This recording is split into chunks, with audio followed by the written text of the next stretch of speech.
La concurrence, elle est quasi nulle. Actuellement, sur le marché français ou même sur YouTube ou sur Instagram, commencez à chercher e-commerce B2B. Je pense que vous allez trouver quasiment personne. Personne en tout cas sur le marché francophone.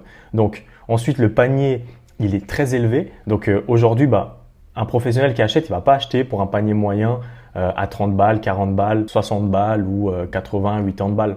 Non, aujourd'hui, ça va être du 300, 800, des paniers beaucoup plus élevés. Donc la valeur de vie du client, elle est beaucoup plus longue parce qu'aujourd'hui, tant que son business tourne, il va commander chez vous s'il est vraiment convaincu et que votre produit fonctionne pour lui et que vous entretenez aussi une bonne relation avec lui, il va revenir.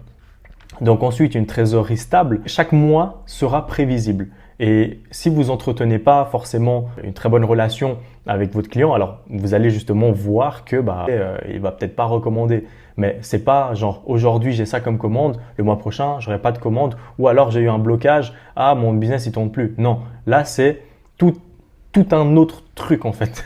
Donc la valorisation aussi est totalement différente. Aujourd'hui, quand on a un e-commerce en fait B2C où on doit à chaque fois acquérir de nouveaux clients, où la base cliente elle est beaucoup plus difficile à avoir une récurrence, alors que là, chaque mois, à partir du moment où on sait qu'on a un client que son business il tourne, chaque mois, le client il peut venir recommander. Donc forcément, si vous voulez faire un exit, il sera aussi beaucoup plus simple de partir en fait de ce business et de le revendre.